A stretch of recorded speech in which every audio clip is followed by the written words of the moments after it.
Hello, this is a recording of a presentation that I gave the Horgan family.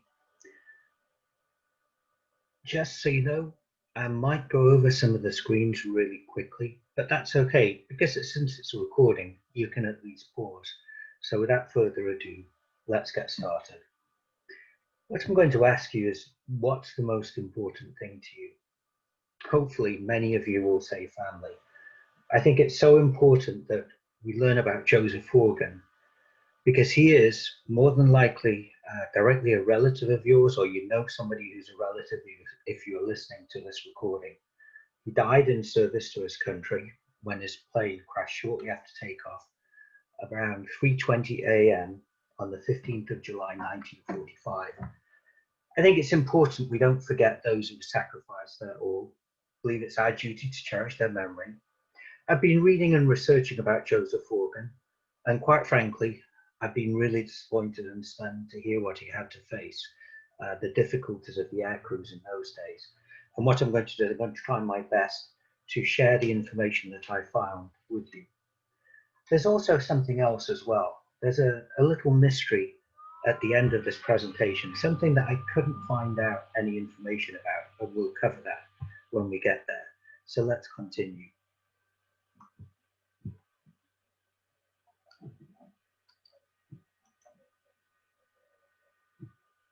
When I thought of this presentation, I tried to think of questions that people would have.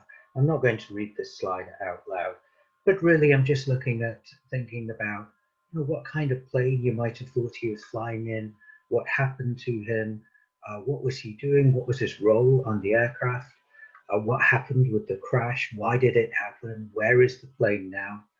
So we're going to try to answer all those questions during this presentation. One of the things that we can do is we can look at pictures or photos to try to get as much information as we can. Now, bear with me on this one because every photo I've included in this presentation, I've tried to make sure that there's a rhyme and a reason and a purpose to the story of Joseph Horgan. So I'm just going to go over this photo very quickly. What can we get from this photo? Well, first and foremost, this photo shows the B-24 Liberator. It was the plane that Joseph Horgan was on. And there's a couple of things even looking at this photo that we can take away with.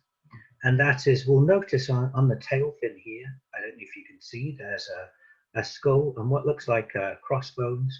They're actually bombs, painting of bombs. That's actually the bomb group that Joseph Horgan was in. It was known as the Jolly Rogers. We'll get more to this, but that was their logo that they had. Also, let's look at the plane. If you notice, it's sort of slab-sided. There's a big expanse of the side of the plane. This plane had a nickname of the boxcar, so called because it reminded the aircrew of a rail boxcar because it was so slab-sided. Lastly, there's something else that we can look at, and that is that it's unpainted. And what that means is that it actually could fly about 3 miles per hour faster without paint on it, with it just being polished aluminum, than if it did have paint on. Why is this important? Well, because this enabled the plane to fly longer distances. Oh, and one last thing that we should take a look at is, if you notice, the wings here are on top of the fuselage. Here's the fuselage here, and the wings are on top. Normally, when we get into most aircraft today, the wings are sort of, below us, so we can see. And again, this is going to be part of the story that we're going to tell about Joseph Horgan. So let me move on. We're going to just go in a little bit about the B-24 Liberator. Again, bear with me. I am showing this for a reason. It will come into the story later on.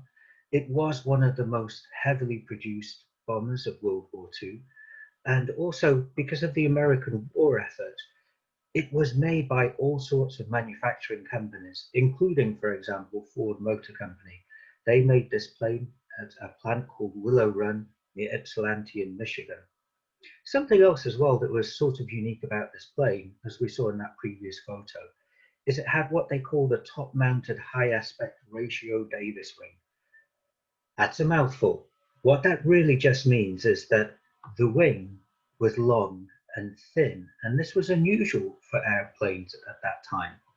And this enabled the wing to be very thick and very efficient, so it could carry more fuel. Again, this was all about trying to get as many bombs in the air for as long as possible. This photo is of the Ford Willow Run factory near Ypsilanti. I'm showing this because it really shows the true war effort that was going on in America in World War II. All these planes were being manufactured. And in actual fact, some of the notable crew members that flew the B-24 included Jimmy Stewart and also Louis Zamperini. And he actually had a book written about him by Laura Hillenbrand called Unbroken. And that was made into a movie. And it does show the B-24, them flying the B-24. And that is worth a watch if you get some time. But again, this is showing just the sheer might of the American industry in turning out all these planes. And in actual fact, by January 1945, there were 900 of these planes that had already been built, waiting on the tarmac and to go straight into service. But what happened, of course, was the end of the war came, and some of the planes went straight from being made straight into a salvage yard and broken up. I want you to take a look at these numbers: 21, 29, 25, 22, and 28. Please remember these numbers, they're very important, and we'll get back to that later on in the presentation. I'm fortunate, I live in Westwood, and beside us is Nord Airport, and we've actually seen a B-24 Liberator fly by. They fly into Nord Airport, and the one thing that I can tell you is these old planes make a tremendous racket.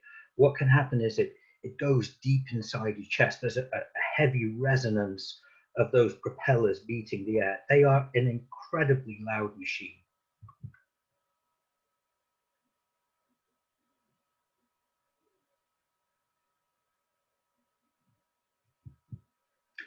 Let's move on to the crew of the Liberator, because let's see where Joseph Horgan had his role and where he was in the aeroplane.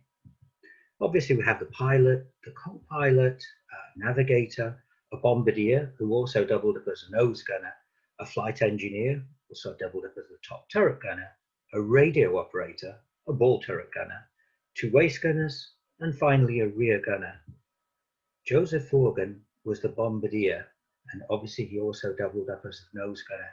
You can see that his station was right at the very front of the plane, and you can't really see from this picture, but there's a little window where the bombardier used to look through at the very bottom of the plane. Let's look at what it was like inside that B-24. Here we've got a photo of the navigator's position. There is a seat there that he can sit on. It's pretty cramped. This is actually inside the bomb bay doors. And this to me is probably the most interesting photo of the B-24 that we can show. And if you notice where this gentleman has his feet, the width of that catwalk isn't even really 2 shoes wide in distance. And obviously either side you can see the bombs.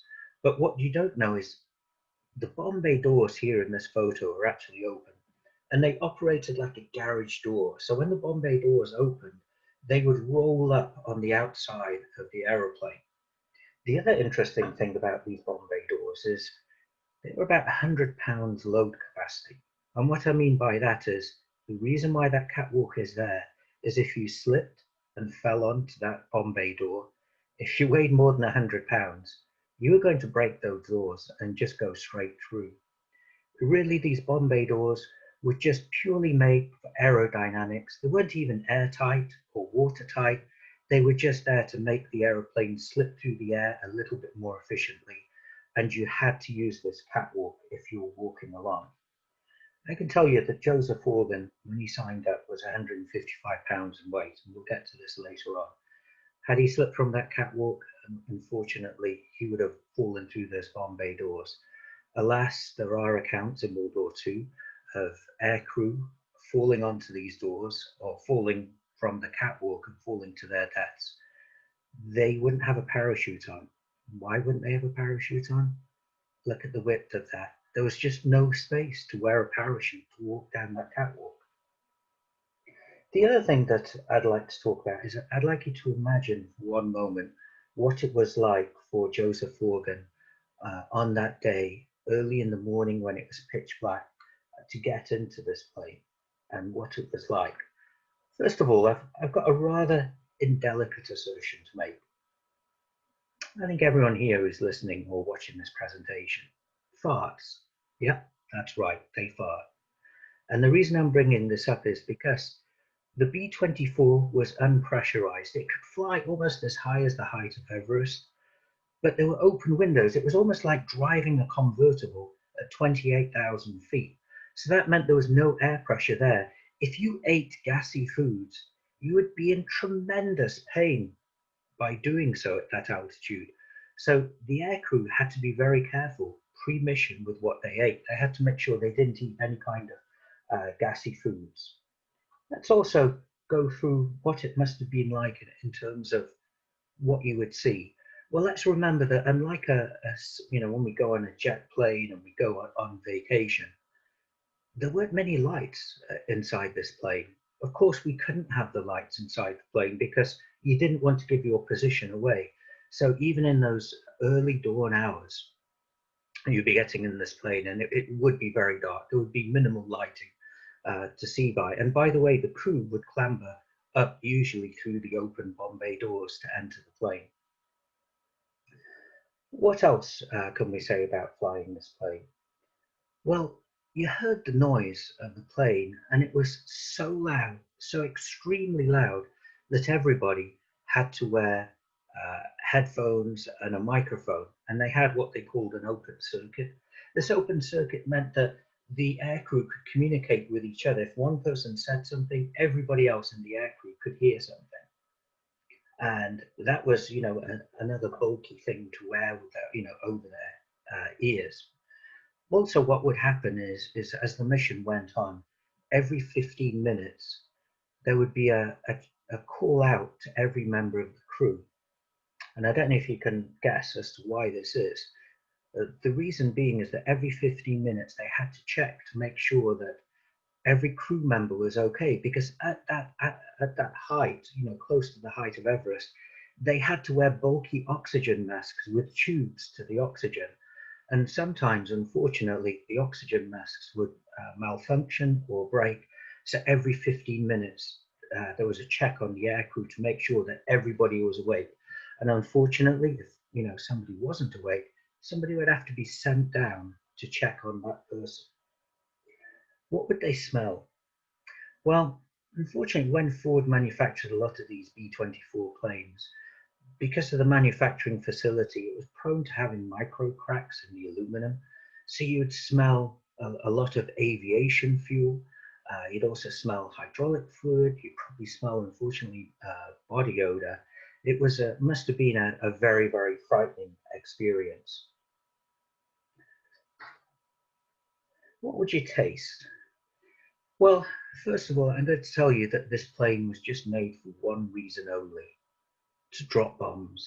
It had no comfort in it. It had no station to make food or anything like that. So the only thing you were likely to taste probably was perhaps a flask of hot coffee if you were lucky, or some water. But I'm guessing you could probably taste the aviation fuel because of the leaks that these planes tended to have. And let's talk about what would the aircrew be wearing. Let's not forget that at the height of Everest, some of the times the temperatures can fall to -40. This is really a big problem, because if you're a machine gunner and at -40 you happen to touch a machine gun, your skin was going to come away on your hand. So the aircrew were dressed in very bulky, as warm clothing as they could. There are accounts on the web that the clothing would weigh as much as 40 pounds in weight. So again, I mean, we're getting a picture here of, it's in the dark, they're crawling into the plane, they're wearing these bulky items of clothing, they've got claustrophobic oxygen masks, They've got headsets and mics, and one of the ways they could keep warm was actually plugging in wires to the electrical circuit, and that would actually heat up their flight suits. And that sounds pretty good. But unfortunately, not so for the waist gunners. If you remember, I said this plane is built just purely for dropping bombs. The waist gunners had nowhere to sit. So what did they do during a mission, which very often could take 10 to 12 hours, is they could only sit down and then stand up and stretch. And unfortunately, many times these heating wires would break and cause burns on their body because all the repeated motions of, kneeling down and standing up would do this. So really, this plane was just made, as I said, for bombing. It wasn't really made for the crew. Oh, and one other thing, no toilets, no bathrooms. There were some things called pee tubes, which for men, they could pee down these tubes and the urine would be sent outside. Again, at -40, urine would freeze. So it was sometimes not very effective. The other thing that could happen is if you're at a lower altitude, it's warmer, and somebody decided to take a pee. With the air slipstream, apparently it was not unusual for the urine to go outside the aircraft, go straight to the rear gunner's position and soak the rear gunner. So it really wasn't unusual for the rear gunner to ask that, before anyone pee, please let him know before they do so. I think generally most planes would take up empty ammunition containers that they could urinate in and get rid of as they were flying. Here is the navigator position. The only way you could get to this at the front of the plane is by crawling on your hands and knees. And I just want to point out that this is the position of Joseph Horgan. This here is the Norden bomb site. And what we'll do is we'll get some more information about that bomb site as we get into the presentation. So we've covered what kind of plane Joseph Horgan was on. What I really wanted to know was, could I truly identify the exact plane that Joseph Horgan was on? Fortunately, Pat Horgan gave me a photo album of photos. So I started looking around, and as we know from looking at that earlier photo that showed the B-24, sometimes we can get a lot of information from the pictures themselves. So here we've got a picture that shows made in the USA. They were big on nose art, and they weren't too politically correct in those days. They were young men, and I think the young men enjoyed their women. Here's another picture, and this is Joseph Horgan looking up at live wire. And again, it's another painting of a woman. There's another one, Shamrock Sherry. So already I've got 3 names of 3 aircraft. Could I try to trace down which one possibly could have been Joseph Horgan's? What I can say is each plane during World War II had a unique serial number. The first 2 numbers signify when the plane was made. So for example, the serial number could be 44 dash and then some numbers, or 45 dash and then some numbers. The first 2 numbers told you the year that the plane was manufactured in. So those would have been manufactured in 1944 and 1945 respectively. So let's continue searching. Here we have the last 3 digits of the serial number, and these were put on the tail fins. Here it's the number 479. I looked up using www.joebauer.com, which contains all the serial numbers of all the planes that the US Army Air Force had. And I checked out Shamrock Sherry, and unfortunately Shamrock Sherry did crash in 1943. Also, I checked out the serial number of 479, and this apparently belonged to Air Pocket. And again, this was condemned to an accident which wasn't combat related back on September the 2nd, 1945. While I was Googling, because I tried to find out as much information as possible, I did come across some pictures of Air Pocket. Here's one where it shows, the fierce teeth at the front of the plane. And by the way, this is where the navigator would be. That's the navigator's window there. And here's another photo. Again, I was Googling and I came across this, but what was interesting is if you look carefully on that serial number, That is 479. So this plane here really is the plane here that Joseph Horgan is standing beside. I'm just also going to point out that you notice the open windows. Like I said, these planes were like driving a convertible up at 28,000 feet. They were not airtight. It came to the conclusion that I think that the plane that Joseph Horgan was in was called Naval Maneuvers. It was a new B-24 bomber, and here we've got the serial number 44-49864, and that means it was made in 1944. And the last three digits, 864, would be on the tail. And here we've got an artist rendition of this plane with Naval Maneuvers, the artwork at the front, another woman who's been painted, which is very nice. It was manufactured at Ford's Willow Run plant at Ypsilanti, Michigan. Now, the reason why I think this is quite possibly Joseph Horgan's plane is because when I look back at the records, there were only two B-24s recorded as lost on July the 15th, 1945. One was Livewire. And here, what I did is I went to the National Archives and I looked up what we call a missing aircrew report, commonly known as an MACR, missing aircrew report. And here we can see that this plane was lost at Mindoro, PI, which is the Philippine Islands. It was the 320th Squadron. Joseph Horgan served in the 319th Squadron. Each squadron had around 12 planes, but the 320th and the 319th Squadron, I believe, operated together. So this piece of information, this missing aircraft report, now tells us that Joseph Horgan, I believe, was on a mission to Canton, China. Canton, China was the site of various dockyards that the Japanese held, and obviously this was one of the targets to bomb. Again, July the 15th, 1945. The time was about 1:45 in the afternoon when this plane was lost. So this was actually on the way back from the mission when this plane had to ditch. Joseph Horgan's plane was unfortunately lost on takeoff at the very start of the mission. Here I have again joebauer.com, and this was the only other B-24 I could find, which was listed as Naval Maneuvers.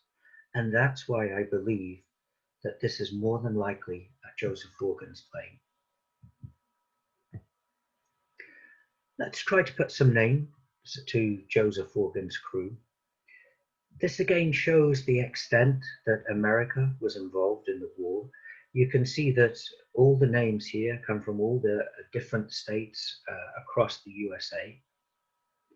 But what's even better than just showing the names of the aircrew is really putting names to faces.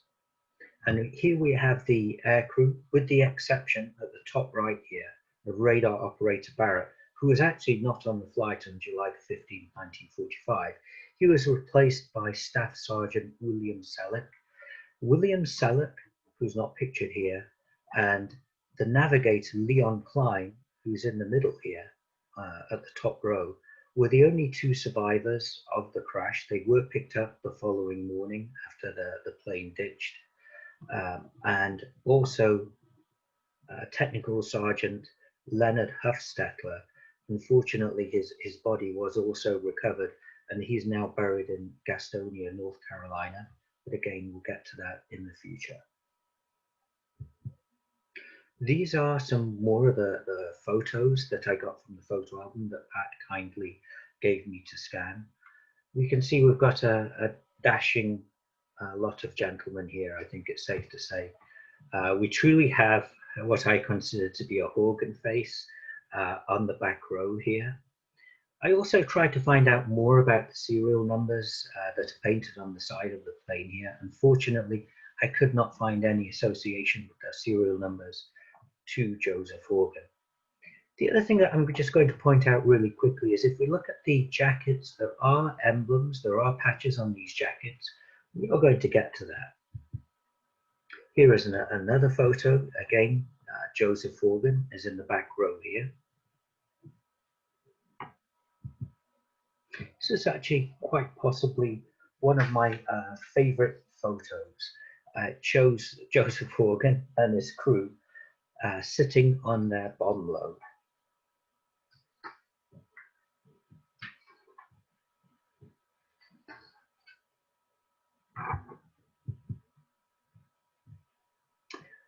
What can we say about Joseph Horgan? Can we identify any of his friends? Fortunately, within that photo album, there was a letter from Henry Ferguson, who worked at Farmers Alliance Insurance Company. And he was the father of the co-pilot, James Hapgood Ferguson. And if we look at an excerpt of this letter, I'll read it out really quickly. Your son Joe was Jim's favourite of the crew, and he frequently spoke of Joe in his letters. They seemed to be together a great deal, and the friendship of months together in their little house on Mindoro and on those dangerous missions made them very dear to each other. Mrs. Ferguson spent 10 days with Jim in Walla Walla, Washington, and while there she met Joe and liked him very much. So here we have some evidence that certainly James Hapgood Ferguson, or Jim Ferguson, was very much a friend of Joseph Horgan and shared accommodation with him. Here is a funeral tribute to Lieutenant James H. Ferguson. I think what is particularly sad about this is less than a year before he was killed on the plane crash, on August 13, 1944, he married Sally Ann Gow, his high school sweetheart. And here is another photo of Lieutenant James Ferguson, rather dashing photo, I have to say. So I'm just going to take a little bit of an aside, because I tried to follow up with as much information as I could from all sources possible. And I think this may have more interest for Pat, Horgan, and her sons and daughters. But this is the 1940 census. Oh, and by the way, I believe the 1930 census lists the Horgans as living in Medford, not South Boston. So I don't know if they were trying to hide something there, but obviously they moved back to South Boston. But let's take a look. Here we have Joseph Horgan, age 17 years old, listed in the census. And also we have Gerard Horgan, and here he's just 6 years old. So when did Joseph join the war effort? Fortunately, we have a record of his registration card. There is a little mystery, not the mystery I talked about initially when we first started this presentation, but one of the things that doesn't quite gel is his date of birth. It's December the 17th here, listed as December 17th, 1922. All of the records I could find of Joseph Horgan were March the 4th, 1923. At first I thought perhaps he lied about his age, or misled about his age, so he could serve, but I don't believe, based on the top line here where it says men born on or after January the 1st, 1922, etc., that it would have made any difference whatsoever. So that's just a tiny question mark that I'm not really sure about. I tried to obtain Joseph Horgan's birth certificate. I haven't been successful yet. I'm still waiting on that. Also, we can see that he actually worked at Boston Combining Company, which is 112 Norfolk Avenue in Roxbury. Out of curiosity, I did go to maps.google. That building still does exist. It's a little bit derelict and boarded up, but it is still there. Remember I said that if Joseph Horgan happened to walk on the Bombay doors could not support his weight, and he sported 100 pounds. How do I know this? Here we have the back of that registration form, and you should be able to see he was 5 feet 8.5 inches tall and 155 pounds, blue eyes and brown hair. And this obviously gives me that information. So moving on, how did he actually get to be the bombardier? And what we'll also do is we'll cover what the actual role a bombardier did on the aircraft as well. I know that from the photo album that Pat provided that Joseph qualified for aerial gunnery at Tyndall Field in Florida. This is actually very consistent with him being a bombardier, because if you remember, the bombardier also doubled up as the nose gunner as well. We also know that on Saturday morning, July the 1st, 1944, he was at Carlsbad Army Airfield in New Mexico. And again, this is one of the few bases in the USA at that time where these newfangled top secret Norden bomb sites were used. And here we have the booklet that he was given, and it just shows when he graduated with the class of 44-9. When I was looking up about Carlsbad Army Airfield, the other thing that came up was this Beech AT-11 Kansan airplane was something that was used by 90% of the crew that trained at Carlsbad. So I believe it's more than likely that Joseph Horgan was on a plane like this, and this really does look like a bit of an old-fashioned plane. So when he finished his training, usually they were then sent to do advanced training at an Air Force base somewhere else in the USA. Now, I think it was probably Walla Walla, Washington State. Why do I think that? Because Henry Ferguson mentioned that in his letter, that his wife had met up with Jim and Joe in Walla Walla, Washington. And indeed, in World War II, there was an Air Force base out there. Let's get into what does the bombardier do? Well, back in those days, like I said, there was this top secret Norden bomb site, and the bombardier was basically in control of knowing when to let the bombs be released. But it was a little bit more than that, because when it came to the bomb run, the bombardier was actually given control of the plane. It was a very early form of an analog autopilot. What this meant was that unfortunately, the plane would tend to fly in a straight line as it was trying to calculate where to drop the bombs. I think many pilots were not terribly happy once that early form of autopilot took over, because clearly they were flying in a very consistent manner, and particularly when people are shooting at you, that's the very last thing that you want to do. Again, and the last point is that he could perform as a nose gunner.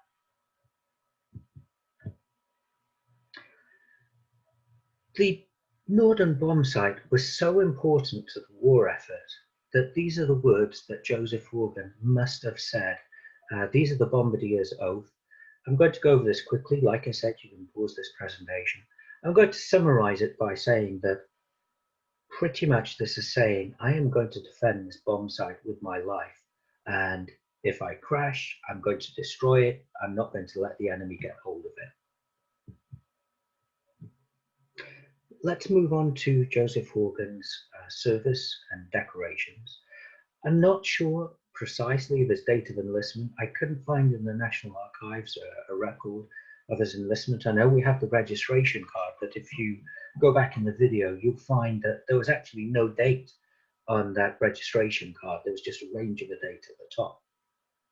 As we know, he graduated in aerial gunnery on February 22nd, 1944. He qualified as a bombardier, July the 1st, 1944.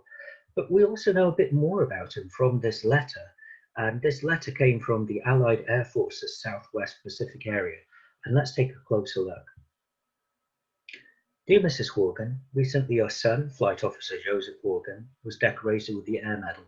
It was an award made in recognition of courageous service to his combat organization, his fellow American airmen, his country, his home, and to you. He was cited for meritorious achievement while participating in aerial flights in the Southwest Pacific area from February 8th, 1945 to March 20th, 1945. Your son took part in sustained operational flight missions during which hostile contact was probable and expected. These flights included bombing missions against enemy installations, shipping and spy bases, and aided considerably in the recent successes in this theatre. I find this letter to be amazingly, how would I say it, underwhelming in really what it truly represents. He was flying on some of the most dangerous missions to go on in the Southwest Pacific area. This letter really downplays truly the danger that was involved in these missions. He was involved in missions to Formosa, to Borneo, to Luzon. These are major conflicts in the Pacific theater. These were very, very dangerous. So let's take a look at the squadron that Joseph Horgan was in. If you remember, we looked at the patches on the leather jackets of the flight crew.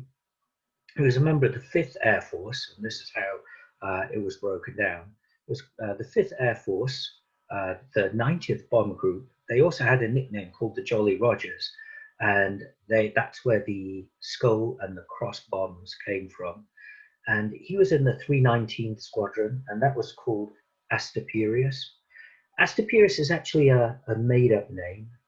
The squadron made up the word, and what it was supposed to signify was a superior attitude in an inferior environment.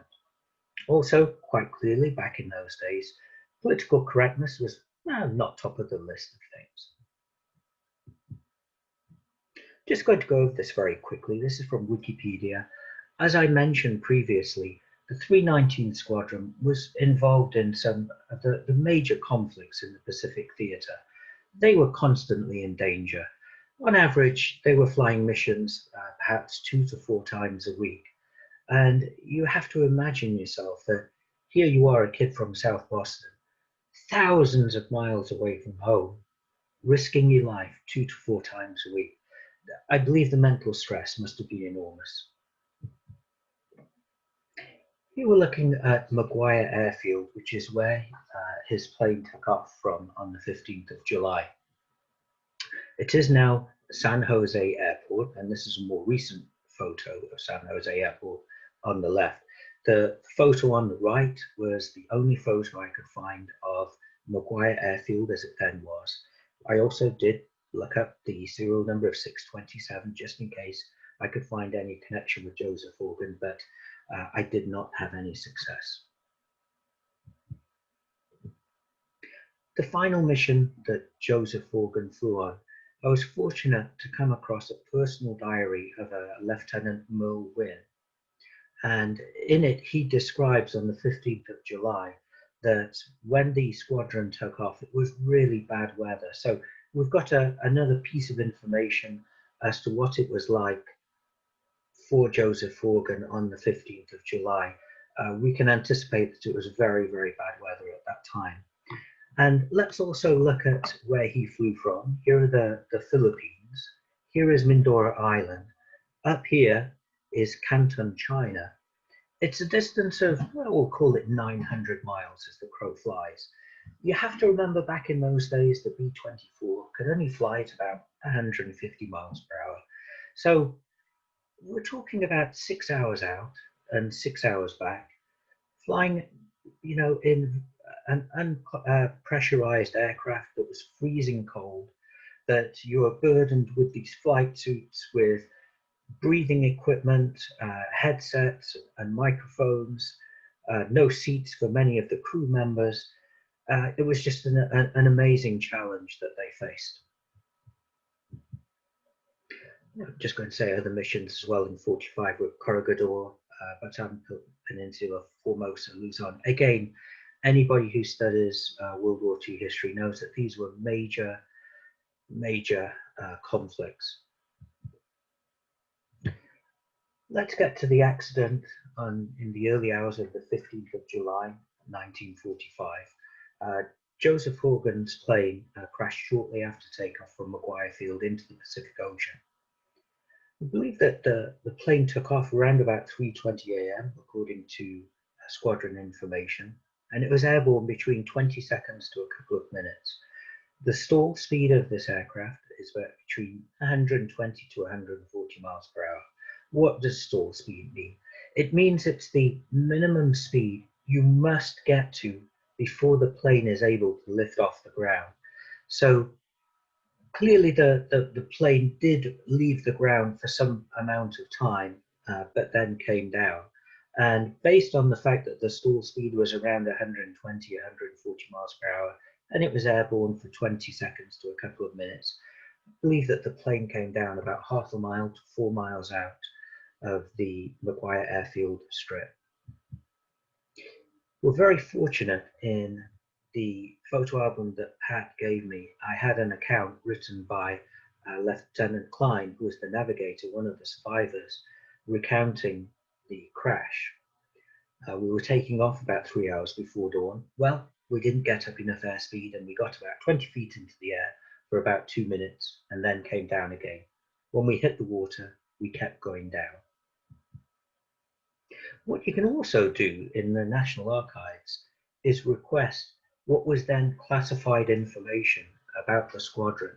So here we've got a couple of documents that just describe the workings of the squadron at that time. And here on the report for the squadron for that month, unfortunately, it was a sad note.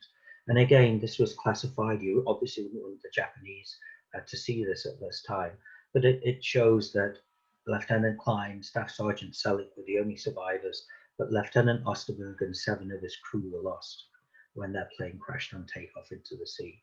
Let's take a look at another then classified piece of information. This information at first isn't that interesting. I did find it interesting for a couple of reasons. One is with the fog of war, what is, I believe, quite sad about this is that it says Second Lieutenants Osterberg, Ferguson, and Morgan, not Horgan, Morgan. And then it also goes on Staff Sergeant Perena. And I don't know if you recall, that was not his name. It was Pereno with an O at the end. So again, with the fog of war, unfortunately, sometimes some of the names get mixed up, and obviously that makes it harder to work out what really happened at times. Let's go on to 2 really big questions. Why didn't they know the plane had crashed? And why didn't they have a rescue team get sent out to try to find them? Let's cast our mind back. When Joseph Horgan got into that plane, it was 3:20, well, about 3 in the morning. So it was dark. It was very, very dark. And also you've heard the tremendous racket, the noise that a B-24 make. Like I said, it goes into your chest. It's that loud. Let's keep in mind there were 2 squadrons on that airstrip that morning. 2 squadrons, actually minimally 2 squadrons, which were 12 planes each. So you're talking 24 aircraft making a heck of a racket. And so obviously hearing wise, you couldn't really hear anything at all. It was also pitch black. They probably did have navigation lights on to help them, but let's not forget from that diary entry that the weather was terrible. So now we're getting a picture of the plane attempting to take off, just barely taking off and disappearing into the darkness. And the lights probably, even if they had them on, being obscured by the bad weather. Let's also take this a step further too, is back in those days, it was wartime. We don't know if there was radio silence, or we don't even know if they even had time to radio out that they were in difficulty because it happened so quickly.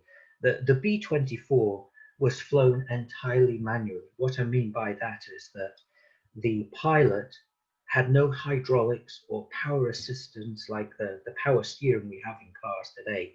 He simply had his own muscles to control the plane with. There was one other part of the plane that did have hydraulics that we're going to get into in a little bit, but fundamentally the pilot flew entirely by his muscles. So it was a very hard plane to fly. So knowing that, and knowing that we also didn't have the modern communication systems we had now, and like I said, possibly it was radio silence, it was probably not unusual that it wasn't noticed that the plane wasn't there. The other thing we've got to remember is that when planes took off, when they were fully loaded, had all the fuel, had all the bombs, and they were taking off at night, it was one of the most dangerous times. And it was also dangerous because when they did take off, they had to fly in formation to help protect each other. And what could happen is when the squadron would know that when a plane took off, sometimes it got kind of lost in the darkness. And the way that they operated was, look, if you get lost, just attach yourself to any other formation you can find, the other squadron, and, that's what you will do. So even if they had noticed that the plane wasn't with them, Joseph Horgan's plane wasn't with them, they may well have thought that he'd just got lost and was being attached to another formation. So let's get down to, well, why didn't a rescue team get sent out? Well, let's, you know, obviously we can think that it's highly likely they didn't even know the plane had gone down. And secondly, even if they had known that the plane had gone down, one of the problems here is that it was wartime. It was bad weather. It was in the middle of the night. They had poor communications.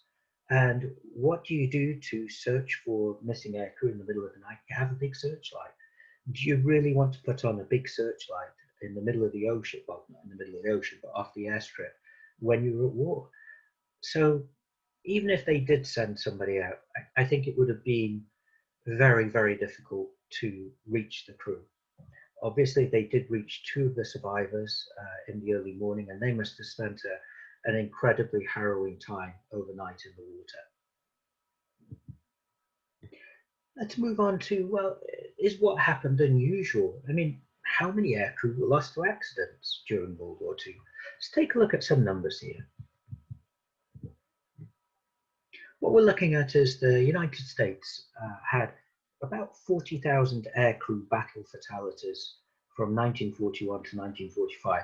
This actually comes from government archives, the US Army Air Force Statistical Digest. It gives you an idea as to truly the horrible cost that was being paid in lives. But let's now think about how many people were killed in accidents. These fatalities were just actually from battle fatalities. Well, today, if we fly a plane, depending on where you read, there's a 0.0000007% chance of being killed in a plane accident.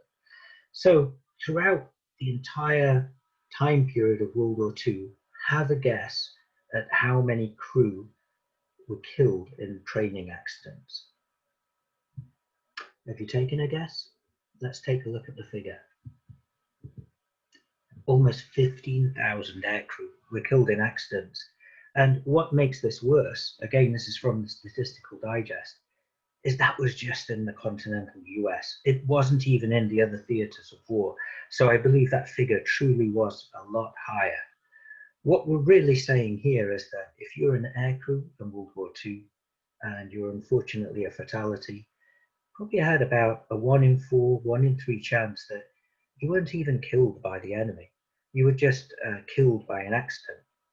The other thing that we should mention too is that I think I said that the B-24 was just there to drop bombs, and it was not unusual for the manufacturers to be putting out planes that they know had faults. There's also the B-29 Super Fortress had a fault, but they still carried on making it in the belief that they just had to keep making these planes and keep pushing them out for that war effort. So for the accident, what do I think happened? Obviously, from the diary, we know there was bad weather. I'm also going to bring up the issue that possibly there was a problem with the fuel supply or an engine tuning issue limiting power. And at this point, I want to tell you that back in those days, they had to manually tune the engines to get the power. In the actual flight deck, they had to adjust the amount of fuel that was going into the engine. It wasn't a case of just stomping your foot down on the accelerator and the engine went forward.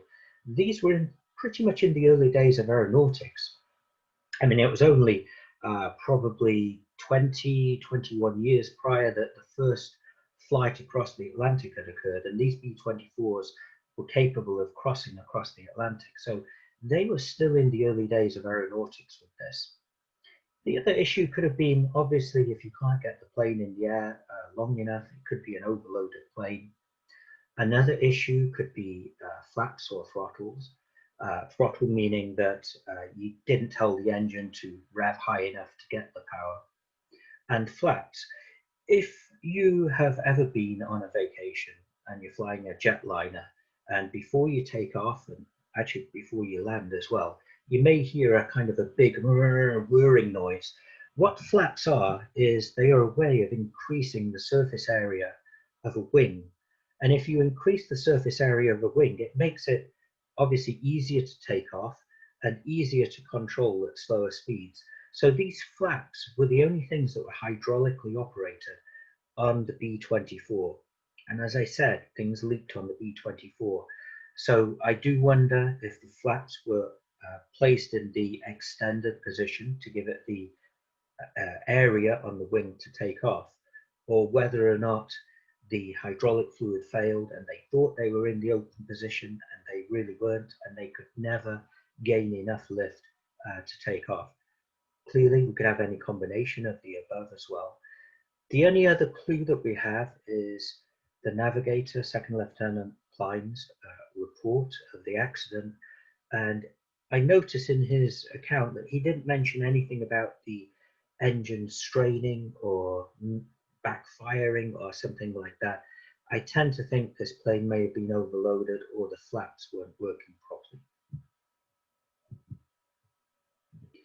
This actually is true documentation from that time period, and it's how to bail out of the B-24. And pretty good. I mean, you've got one exit here for the front two crew members, another exit here for other crew members, another exit here, two windows at the back and a door at the back. So you're talking, what is it, 4 or 5, 6 exit positions, which is pretty good. Or is it? It's actually not very good. In actual fact, this is terrible. It's terrible because let's think back to that Davis wing where it's a long, thin wing and it's placed on top of the fuselage. When that plane ditched, the thing that was going to hit first in the water was the underside of the plane, the underside of the fuselage. Pretty much with the exception of the windows, all these emergency exits, they're at the underneath side of the plane. The very worst place you could be when you're ditching. You don't want your emergency exits there. The B-24, unfortunately, did have another nickname. It was called the boxcar as a nickname. There was also another nickname for it. It was called the flying coffin. And unfortunately, things like this, along with the hard-to-fly controls, gave it that reputation. I should also add that up at the front, and it's not actually on this diagram, and it makes me wonder if it was truly a good emergency exit, is there was a small hatch in front of the cockpit. But again, let's think back to, you've got 40 pounds of flight gear on. Are you really going to make it out of a small opening at the top of the plane? It really makes evacuating the plane close to impossible. There's something else as well. If you remember back when we were first talking in the presentation about the bomb bay doors, remember I said that the bomb bay doors had a load capacity of 100 pounds. They weren't watertight. They weren't strong. In actual fact, the B-24, if you could take a screwdriver at any part of it, you more than likely could punch through with the screwdriver because the aluminum skin was that thin. But let's also think what happens with the bomb bay doors. The B-24 ditches, it's got flimsy bomb bay doors, which are just really there for the airflow. In a ditch situation, I truly believe the bomb bay doors would have simply been ripped off. They were not very strong at all. So really, it's just an incredible challenge to face if this plane ditched in the water and how to escape from it. Here we've got a maps.google image of Mindoro, Philippines. You can see the scale down here. This is approximately 2 miles. And what we've got here is the San Jose Airport, otherwise known as the McGuire Field at that time. This area here shows where I believe the remains of the plane currently are, and they have not been recovered. We'll get into the end of this presentation, and one thing I will say is I've got a tremendous respect and gratitude for all these aircrew, all the service members who lost their lives, and I think it's worth saying their names out loud. It's James Hapgood Ferguson, Joseph Francis Horgan, Leonard Nathan Huffstetler, Leon Araya Klein, Edgar Walton Osterberg, Frank Andrew Pereno, Robert E. Schaefer, Jack Schmidt, William Edwin Selleck, Lawrence Joseph Teal. Do you remember those numbers I asked you to remember at the beginning of the presentation? Those are the ages of the aircrew that I could determine. They were all pretty much babies, all in their 20s. Should also add that Navigator Klein and William Edwin Selig were survivors of this crash, and Leo Hufstetler, his body was recovered and it is now buried in Gastonia, North Carolina. Here are some news clippings of the day. I do find it rather sad that Leo Hufstetler only has a couple of lines for such a sacrifice. I'm going to move on. Obviously, if you want to read these, you can pause this video. If you do visit the Philippines in Manila, there is the Manila American Cemetery that remembers the service men and crew that lost their lives at the tablets of the missing. And what I did find is a photo of Joseph Horgan's inscription. I've also got to say a special thanks to Tom Smith and Bob Tupper, who helped me out tremendously. They are on this board called the 90thbombgroup.org, where veterans and relatives of veterans have posted information and questions. Certainly worth a look at going to. I also had a lot of dealings with Lauren Theodore, who is an archive specialist, and I want to give a big thank you for their help. One last thing, let's get back to that mystery. As I said previously, you can tell a lot from looking at a photo, and there's one mystery that I couldn't solve looking at photos, and that is, why is Joseph Horgan wearing a United States Navy uniform? He was in the US Army Air Force. I could not find in the National Archives any records or any mention of him serving in the Navy. Perhaps you have some information about that. Please feel free to post it. It would be great to find out why. Thank you so much for your time. I hope you've appreciated this presentation. References I've yet to fill in. I just haven't had the time to do it yet. I shall do my best to finish that. Thank you.